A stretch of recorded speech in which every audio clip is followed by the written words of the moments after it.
Welcome back to Startup Nomad. This week I'm here with Michael Goldberg, who is a visiting assistant professor of design and innovation at Case Western Reserve University's Weatherhead School of Management, and he's the co-founder and managing partner of the Bridge Investment Fund. And Michael has lived, worked, lectured in Vietnam, Cambodia, Laos, Myanmar, South Africa, and of course the United States. And he's teaching the upcoming Coursera course, Beyond Silicon Valley, Growing Entrepreneurship in Transitioning Economies. So, Michael, thanks so much for being here with me today. Thanks for having me. I'm excited to be here. So maybe we can start out with you giving a little bit of an introduction for yourself and maybe telling us how you ended up so involved in the world of entrepreneurship. Sure, I'd be happy to. I'm coming to you from snowy Cleveland today on April, whatever today is. Sadly, it was 70 degrees yesterday and dropped to chilly 30 and snow today. Oh no. Bundled up. So I grew up here in Cleveland, and for those who may be viewing the discussion who aren't from the US or not familiar with Cleveland, we're sort of halfway in between Chicago and New York, up in the northern part of the Midwest. I grew up here, and as you mentioned, Cate, I spent a lot of time overseas. I lived in South Africa for a couple of years, doing actually work around their first elections in 1994 when Mandela was elected. Worked after business, came back to the US, went to business school, did a lot of work for AOL in international markets in an international business development role, mostly focused on the China market. Set up a joint venture with Lenovo as part of that experience. And then set up a venture capital fund back in my hometown of Cleveland, focused on medical device investing, and started teaching here at Case Western Reserve a couple of years ago, really on sort of entrepreneurial finance, sort of the nuts and bolts of funding early stage companies. And then had the opportunity, as you alluded to, I was in Vietnam on a Fulbright in 2012, and it was through that work and working with a number of international entrepreneurs that this idea for a MOOC, a massive open online course, sort of came about, and that's what I'm launching at the end of April. Okay, awesome. And so since your course is focusing on, the development of entrepreneurial ecosystems outside of major hubs like Silicon Valley, what do you see as the primary differences between entrepreneurial ecosystems in a place like Silicon Valley and those in developing economies or those that are in transition? Sure, it's a great question. I know just from reading your blog and some of the folks that you've talked to around the world, I think many of us, and when I guess before I moved to Vietnam, I hadn't thought of as Cleveland as being kind of a transitioning or developing economy, but certainly relative to Silicon Valley, it very much is. I think some of the characteristics that are similar for markets outside of Silicon Valley, or maybe Silicon Valley and New York and Tel Aviv. I mean, there's a few markets in the world where private capital alone is supporting the growth of entrepreneurship. I mean, even in Silicon Valley, historically, there was a lot of federal and even state money that went into the ecosystem. And even today, there's still many startup companies benefit from sort of non-private investment. But at this point, if you're an entrepreneur based in Silicon Valley and you're looking to fund your company, you're going to be doing it through private sources. Seed accelerators are funded by private investors. Venture capitalists are looking for sort of purely return on investment.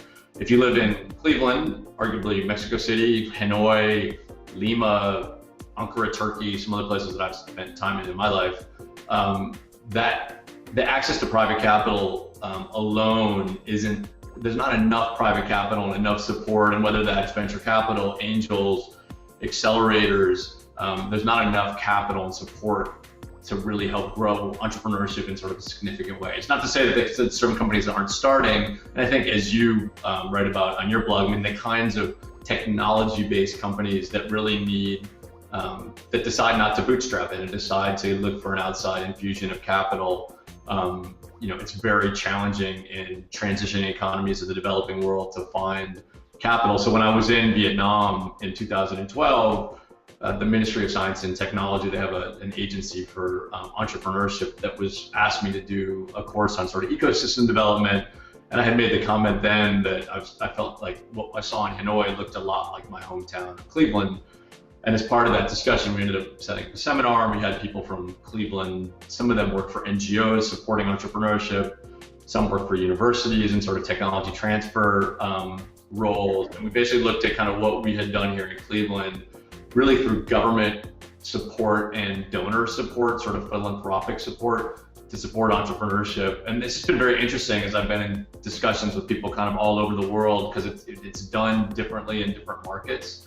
But I think the common thread that I see in, let's call it transitioning economies, very broadly speaking, is that there's some element of support outside of just pure private return on investment capital that entrepreneurs are often looking to grow their companies. Okay, so along those lines, since you're talking about government support or some kind of philanthropic support, something, you know, outside of, like you said, just straight VC angels, what do you see as some of the pros and cons of having the creation of the entrepreneurial ecosystem be either dependent on or at least supported by or led by the government? Because there's quite a bit of debate about whether the government should have their nose in there or not. Sure, no, that's a great question, and I think, and Josh Lerner is a professor up at Harvard Business School who wrote a really great book for any of your viewers who might be interested, called Boulevard of Broken Dreams. And, you know, I think the title says it all. I think oftentimes governments kind of around the world are interested in job creation. They're interested in keeping talent. So whether it's, you know, Mexican talent staying in Mexico, US talent, Cleveland talent staying here, talent staying in Vietnam. I was in Budapest and in Prague in March with some students from Case Western, and, you know, with EU opportunities, I mean, this keeping young people that are talented to start companies and ultimately create good paying jobs is something that governments want all around the world. And I think, as you mentioned, allude to, the implementation of these programs and the success of the program is sort of spotty, right? Because, you know, government officials typically don't have private sector experience. There are challenges in many markets around the world in, let's call it sort of cronyism and corruption, where, you know, if a government official is making a decision to invest in their cousin's business that maybe not deserving of financing versus a business that really is deserving of financing, but they don't have the connections, that can often be a problem. I think one of the things that we've done here in Ohio, and in my course, I talk a lot about a program that we set up here called the Third Frontier. It's actually a state government program. And by no means am I sort of saying, hey, everybody needs to like adopt what we've done here in Ohio, but a couple of the elements that have been, I think, useful here in Ohio that may ultimately be useful in other markets. So one was the use of third-party evaluators. So government basically outsourcing the decisions on grants to third-party independent evaluators. And I think that has provided a lot more transparency, a lot more professionalism into the decision around grants. I mean, ultimately they may make good or bad decisions. I mean, that will be told sort of over time, but I think that's been effective. The other thing, and this is also not unique necessarily that we've done in Ohio, is the requirement of a match. So for every dollar of government funding, and different programs have different matching requirements, it requires either the private sector or philanthropy to bring matching dollars in. And basically, it does a couple of different things. I mean, one of the things it does is it sort of validates that there's other dollars in the economy or other people that think that it makes sense to do this. So government is sort of left to its own decisions without some market forces saying that this makes sense. It may not be sort of ultimately the best decisions. And I think one of the other things, like when I was in Hungary a couple of weeks ago, I mean, they have a very, even at the seed accelerator level, they have a very generous government program that's funding like over 80% of the money is coming into from the government, and then the private match is less. So I think you can have a match, but if you have a real mismatch of like, you know, how much skin is in the game. So if the government is putting like most of the skin in the game and private sectors are putting very much, that may create some imbalance incentives. So I think you're right in the way you posed the question. I mean, there's much debate over the role of government in supporting entrepreneurship, and I think and time will tell how successful these programs. I think another problem is that political leaders are often trying to get reelected in democratic societies. So there's often a mismatch, and I'm sure as the work that you do, you know how long these things take. So you know, governments, you know, in the U.S. may operate on sort of a 2-year cycle, a 4-year cycle, a 6-year cycle. mean, you can't determine the success of an entrepreneurship program in 2, 4, 6 years. It may take decades. So that's another sort of challenge, I think, in some of the time for success. So there's a number of challenges. I think at the end of the day, I've seen some governments be pretty creative around it, but I think ultimately the success will be told over decades. Mm-hmm. And what are your thoughts on sort of having an organically created ecosystem with people that are, from the community where you're trying to build up the ecosystem, which I think, I don't know a huge ton about Cleveland, but I know a little bit and know some of the people there. It seems like a lot of the people involved in the Cleveland ecosystem are from Cleveland, versus say something like Startup Chile, where they, their goal is to import entrepreneurs and other people from outside of the country, hoping that they'll sort of spread the seed of excitement about entrepreneurship. Do you have thoughts on which one makes more sense, or if there's a right answer? Probably not. Yeah. I mean, I'm a little bit in the mindset of like, you just got to be creative. So I certainly have followed what's happening in Startup Chile, and I give them credit for thinking creatively. It's been interesting. Actually, when I did this trip a couple weeks ago, I was talking to some folks at a seed accelerator in Budapest. And one did a seed accelerator program in Denmark, one did one in Spain. I think you're seeing like, I think unfortunately the US and the way we allocate visas it's a whole nother probably topic of discussion. And, we really do a very poor job of keeping talent. I teach a lot of international students here at Case Western, and if we had ways to sort of keep people here, the startup visa discussion, I think many entrepreneurs thought that'd be a great way to sort of harness and keep talent, and it hasn't come to pass. Yes, I think to your question, in Cleveland, it tends to be more sort of local folks or sort of returnees or boomerangs. One of the things I recently moderated a panel discussion with Brad Feld, whose Startup Community book I feel like is becoming kind of a Bible for people around the world. Talking about, because even within this kind of what do you do as a community, he's very focused on kind of entrepreneur-led, sort of building up of the ecosystem in the community. One of the things that we've done here, because we have an organization called Jumpstart, which is a venture development organization. So it's an NGO set up, an Endeavor is an international NGO that supports entrepreneurs around the world. So there's a number of NGOs that have formed, and like our Jumpstart here takes a lot of government money, and it's interesting. Even Jumpstart, in terms of some of the things that they're doing around mentoring, has been pushing some of our local entrepreneurs, like instead of relying upon our NGOs to do a lot of this work, because I think ultimately the question is kind of who does all this in a community. So we have probably a disproportionate number of NGOs kind of in this area, because when we were starting this work about 10 years ago, we were actually ranked 61st out of 61 regions by Entrepreneur Magazine in the US in terms of support of entrepreneurship. So we didn't have a lot of like entities to support this growth. So we formed NGOs and intermediaries, and there's a bit of a push now like to make entrepreneurs themselves more responsible for carrying on some of this mentorship and leadership. So it's interesting. I think back to your question, I'm a little bit of like, creativity is a good thing, and different communities are going to have different things that work, but you can't, much like, for any entrepreneur to be successful, I think communities that want to support entrepreneurship have to be proactive and aggressive and try things out. Not everything's going to work. Mm-hmm. So a lot of times I spend my time traveling from country to country and interviewing entrepreneurs and investors and things like that. And a lot of times it seems like there's this sort of fascination with Silicon Valley, and entrepreneurs who are not there because they either don't have the resources to get there, or there's some sort of familial obligation, or there's some reason why they are where they are, and so they start a business there, as opposed to this was a business decision. But might there be, in your opinion, some actual benefits that it might make sense for somebody to choose to start a business in a transitioning economy versus going to one of the hubs, Silicon Valley, Tel Aviv, wherever? Yeah, I think for sure.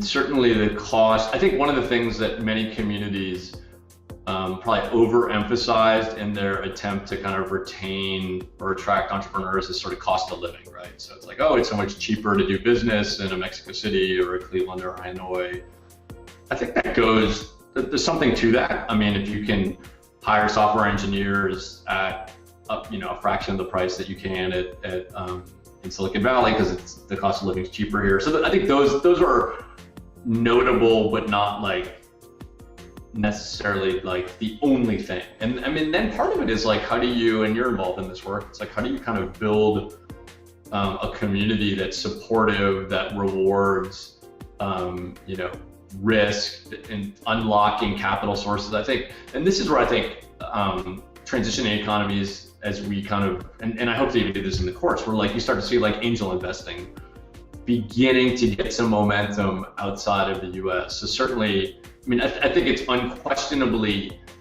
although there's more competition, unquestionably there's more private capital available in Silicon Valley. As entrepreneurs have been successful and they're doing their next thing, and there's a great ecosystem of both sort of capital and mentoring that happens there. And I think in transitioning economies, we're still sort of broadly speaking kind of figuring it out. So I think the Seed Accelerator movement has been a really positive thing. It's creating, very early entrepreneurs opportunities to get equity capital in a way that they hadn't before.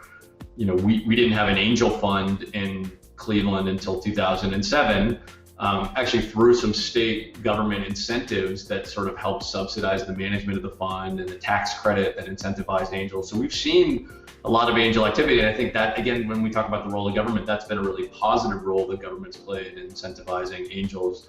On the venture capital front, we have a state of Ohio fund of funds that's deploying $150 million in Ohio-based funds that have sort of a base of operations in Ohio that are an office in Ohio.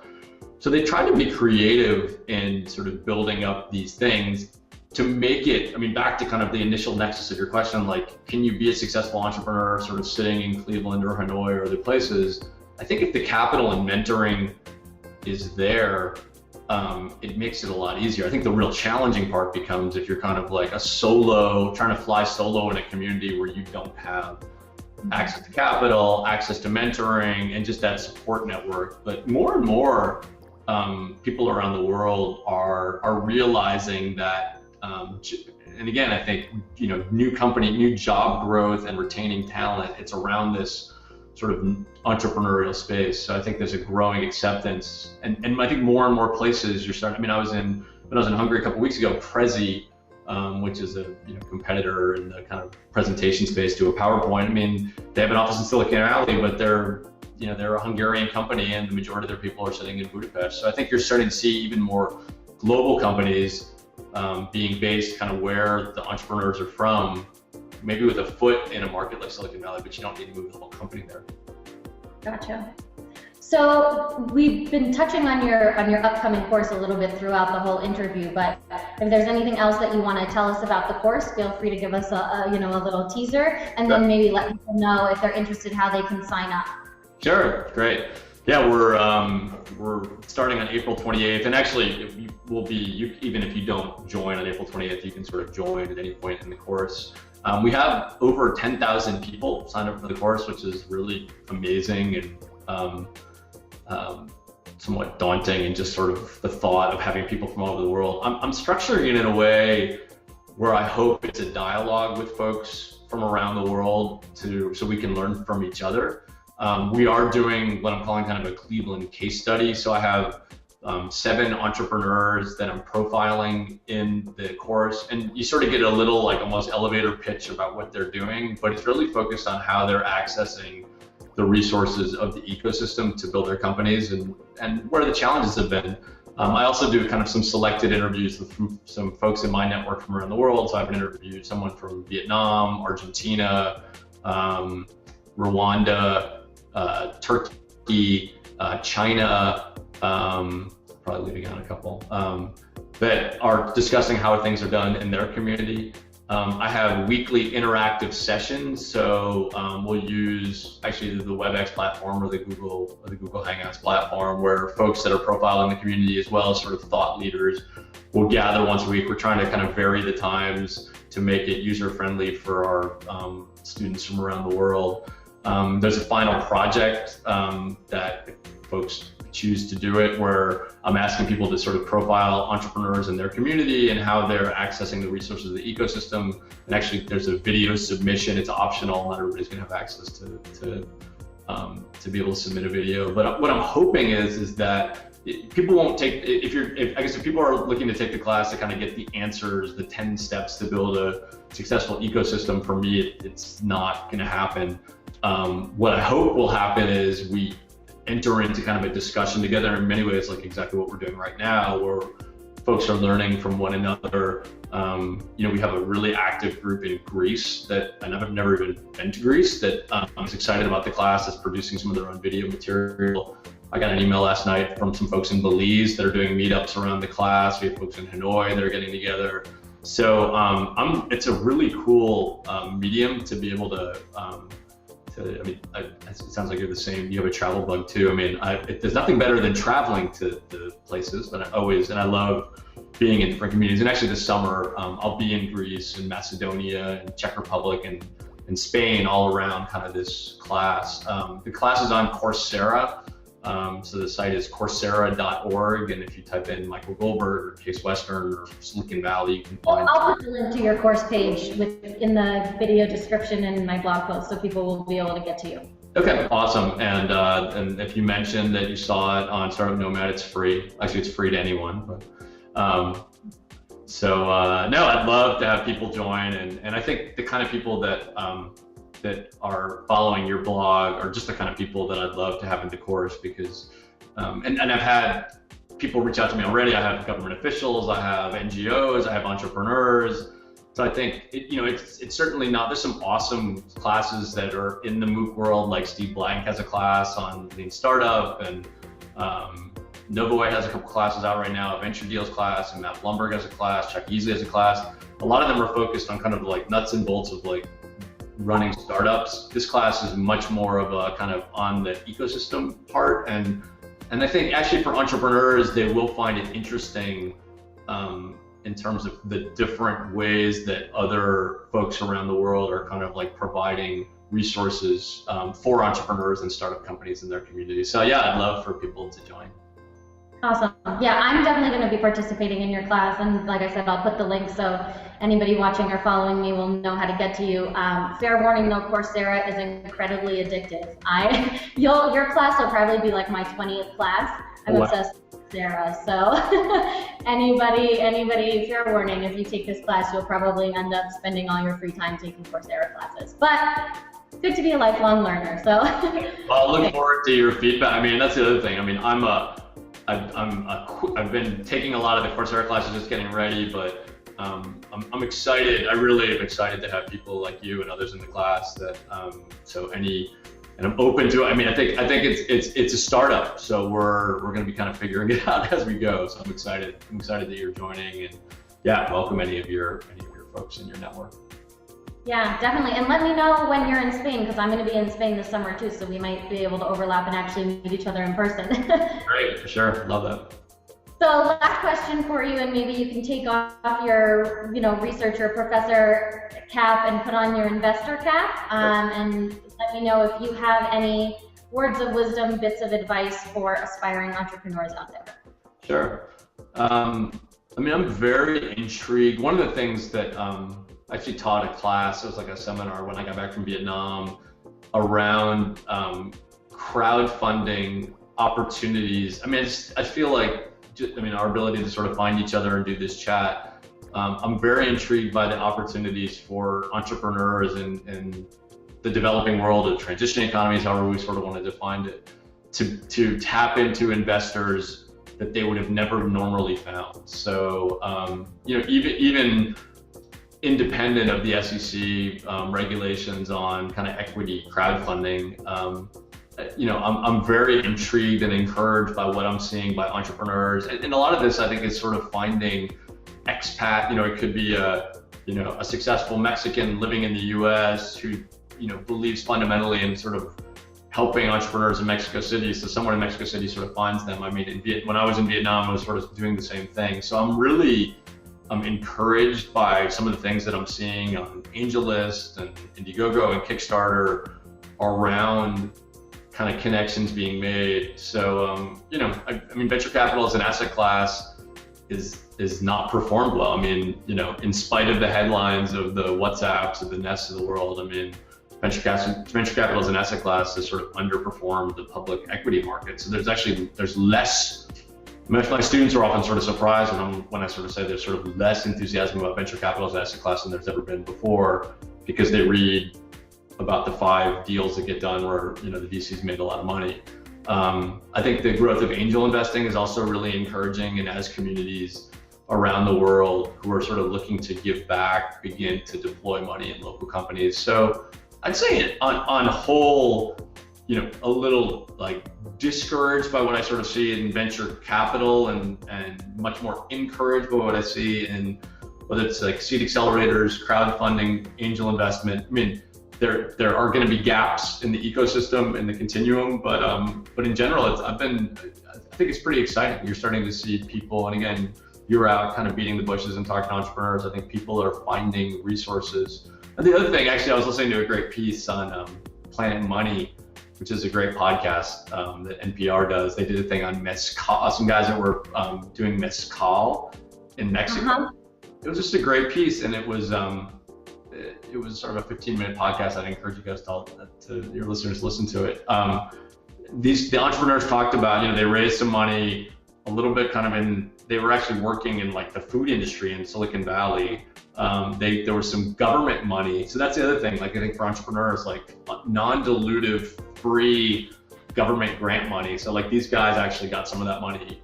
So when they told the story, it was like private money and some government money. And then, then there's the donor and philanthropic money. I think social impact investing, I think for any of your entrepreneurs that happen to be doing something that has a social impact, there are growing pots of money available for that. So that's another area I think for people to look in. Definitely. Though mezcal is probably not social impact. For anybody that doesn't know, mezcal is an alcohol. It's in the tequila family, made from the same plant as tequila. So that probably isn't probably social not. Probably not. Although actually it's interesting. I think one of the things that I saw during some of my travels is like how social impact, the definition of social impact. So yes, no on the product, yes on employing rural workers. So it's interesting. I would definitely encourage any entrepreneur to take a deep look at their business and see what element, even if they're doing something that is whose end product is alcohol, there may be. Awesome. Well, Michael, thank you so much for your time. I really appreciate it, and I look forward to seeing you in class and maybe in Spain this summer. Great. Thanks so much, Cate. It was nice talking to you. Thanks. Did you find this video helpful or fun? Then share it with a friend who you think would benefit from the dish, and don't forget to follow me on Twitter and Facebook and subscribe to my channel on YouTube so you never miss any of the latest tips, tricks, and tutorials to help your business grow. And you get to see my adventures through the wide world of entrepreneurship and how I use the freedom running my own business gives me. Also, remember to head over to CateCosta.com so you can get in on the conversation about how to build your business to success so you can live your life your way.